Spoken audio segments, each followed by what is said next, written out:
guys, what's good? It's I, Wini, your favorite British locked YouTuber.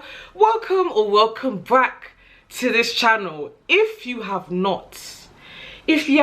already subscribed and joined the family, please hit the subscribe button and the bell icon so that you're notified every single time that I upload, which is often.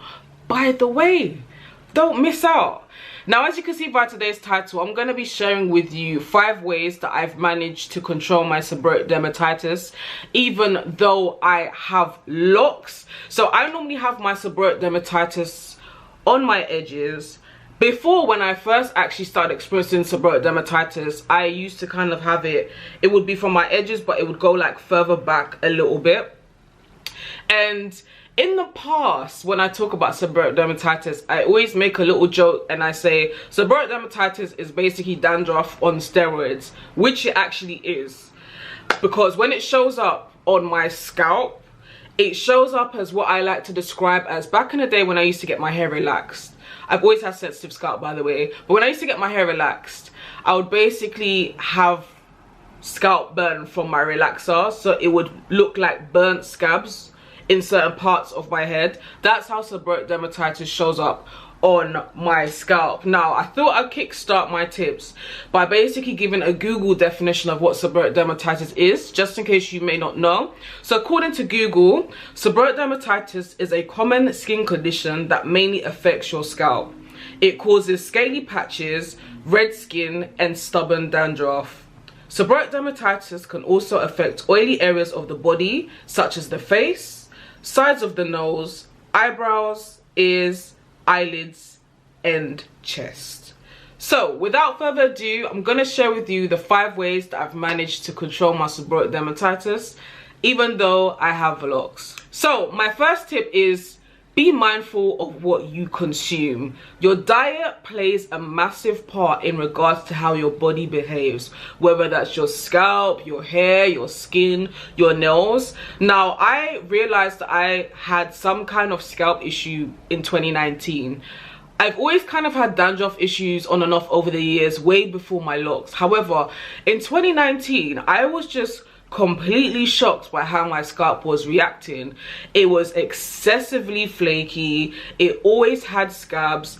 Any oil that I was using or any products that I was using would completely just irritate my scalp, and I did not know what the hell was going on. However, I've got to say, in 2019, my diet was pretty crap. You know, I was eating a lot of processed foods, you know, a lot of takeaway, a lot of crap, consuming a lot of dairy, even though I shouldn't because I'm intolerant.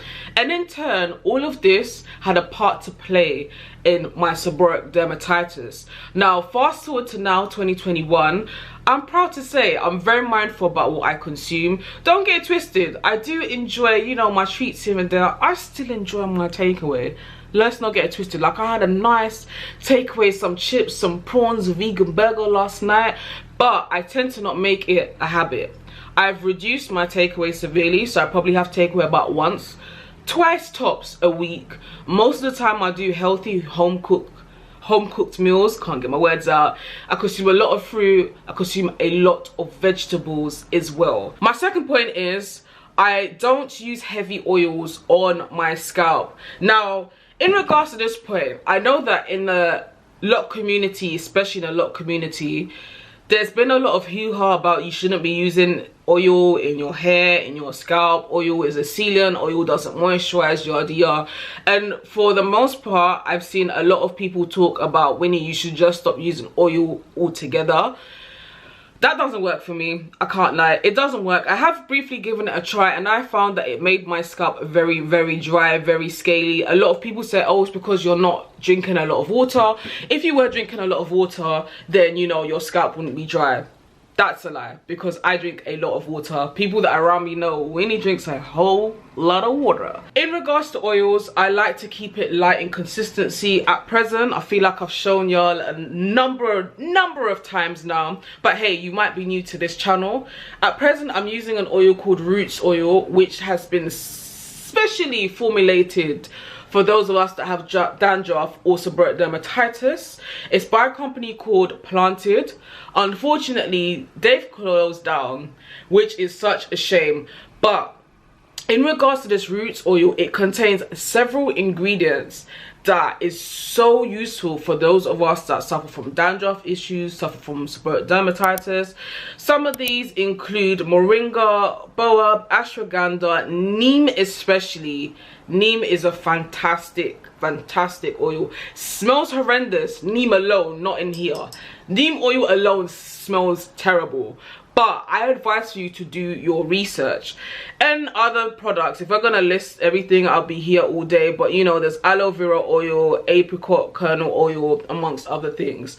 So this is a oil that's very, you know, it's not too light, but it's mad thick. The consistency just makes sense. So I think it's very important that if you are going to use any products on your scalp, when you have dandruff, such seborrheic dermatitis issues, that it's light and it's not like thick. For example, oils such as castor oil wreak havoc. Castor oil by itself on my scalp is a recipe for flipping disaster. My third point is staying hydrated. You see me, oh damn, it's a lot of noise. You see me, I always have bottle of water on me, always. I know some of you all feel some type of way about bottled water, so you can use tap water, filtered water, whatever it may be. My point is, staying hydrated is very important. I've noticed that because I'm very hell-bent on staying hydrated, it's had a massive impact on a variety of things. Like, you see how my skin is glowing right now? Yeah, you know, I do like to take care of my skin. However, if it wasn't for the fact that I consume a lot of water, I would not be glistening the way that I glisten. So it's very important to stay hydrated. Like I've said in previous videos, I understand a lot of people don't like the taste of water, even though water doesn't really have a taste. But you can consume your water in a variety of ways. You can have it via your fruits, your vegetables, you know, celery, cucumber, satsumas, oranges, watermelon, pineapple. You can have it via herbal tea. You can have it by infused water. Have your water, cut some lemon or lime in there, jazz it up. There's different ways that you can consume water. It's all about you being serious, and it's all about you basically being creative with your intake. But being hydrated, or staying hydrated I should say, is very key to the health of your hair, to your health of your body, to the health of your scalp, amongst many other things. My fourth point is I like to use aloe vera gel as a pre-shampoo treatment. I use specifically this. What brand is this? Aloe Pura. So it's organic aloe vera gel. If you're living in a place where you can get hold of an aloe leaf, actually I can, but for some weird reason I've had a horrendous experience when I bought an aloe leaf and tried to do a little mixture in my house, but we ain't gonna get into that. But I'm lazy, so I buy the already made one in a tub, to be honest with you. And what I do is I slather it all over my scalp the night before I'm gonna have my wash day, and I sleep with it in my scalp, and then I just wash it out and continue washing my hair as usual the following day. And what I found is aloe vera has a variety of uses, but it is very good if you have dandruff issues or you are trying to get thicker hair. You can alternatively just put some aloe vera into your hair maybe an hour before you're gonna wash your hair. I'm just extra, so I like to leave it in overnight. My fifth and last point is when I wash my hair, I use products that are dedicated to those with dandruff issues and seborrheic dermatitis. So I actually use Head and Shoulders. I use the classic clean one, or at times I also use the citrus one as well, because I have a thing for citrus products. Someone commented on one of my videos about Head and Shoulders a while ago and said, oh, Head and Shoulders is a shit shampoo. I'm not gonna lie, if you got seborrheic dermatitis and you're just using Head and Shoulders, then yeah, it is going to be shit. So my whole point is, use something that is catered towards dandruff issues. It doesn't have to be Head and Shoulders. I just so happen to use that. It can just be your standard anti-dandruff shampoo. The Body Shop do a ginger one, which I've dabbled in over the years. Whatever dandruff shampoo that you can get hold of, go for it. If it's an aloe vera one, do your thing. So I use this dandruff shampoo, and then what I do is I then go in with Nezeral. Nezeral is basically a medicated shampoo. I don't know if my camera is capturing it. I'm seeing some weird warning sign on my screen, so I'm hoping that when I get to editing, you will be able to see what I'm putting up here. But Nezeral is basically a medicated shampoo, and what you do is you use a little bit, pour a little bit into your hand, and just slather it onto your scalp, and you leave it in for 3 to 5 minutes. I also wash my hair twice a month, unless if I've got my hair styled, then I do like to keep my lock styles in for a little bit of a while. So those are basically the 5 ways that I keep my seborrheic dermatitis under control, even though I have locks. These tips have been very effective to me. I can honestly swear by them. If you have dandruff or seborrheic dermatitis, please do drop a comment in the comment section below and let me know how you keep yours under control.